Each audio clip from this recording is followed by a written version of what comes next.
for news publishers that have a paid model, Google is a great business partner. Google users see the content through Google News or Google Search, and at some point in the process, they may be challenged to become a subscriber. But Google is a very powerful driver of traffic, and for news sites that have paid models, a very significant driver for new subscriptions. So I know that some news publishers resent Google or think that Google's not part of the solution.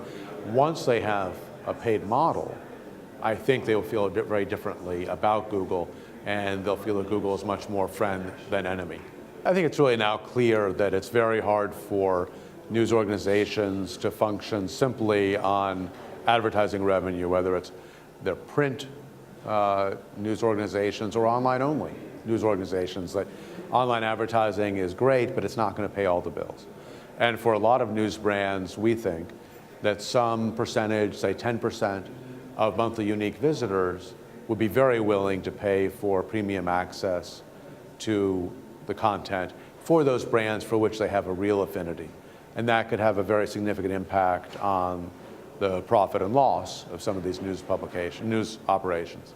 So we'll provide several services. One of them is an e-commerce platform to make it easy for people online to add access to different news brands. One password, one credit card. We're going to make it very, very easy for people to subscribe to their favorite news sites, but also to subscribe to bundles of news sites, all you can read packages, people interested in sports or business or news about California or news about Canada, topics like that, so that rather than having to run into paywalls throughout the web, as I think will otherwise happen, consumers will be able to subscribe through our service to multiple brands.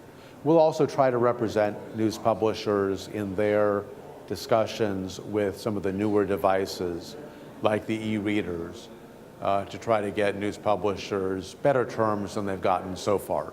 So far they're getting a very small percentage of the revenues and, more importantly, no access to the customer. And we think it's very important for news organizations to have a lot of information about who their subscribers are. I think every news brand has its own core. A local media operation has got great coverage of that locality, content that's not available somewhere else, very differentiated content. And increasingly, I think news publishers will focus on how do we deliver that content in a way that's really useful to people, that is so useful, so valuable, so unique, so differentiated that people are willing to pay to access it. So it will differ from brand to brand, whether it's a financial brand, a business brand, a sports brand, a local brand, an entertainment brand. And some of the access will be by content, some of it may be by the speed of the access. We think there's going to be a lot of experimentation and a lot of different models reflecting the very different brands and very different audience expectations or user reader expectations from those brands.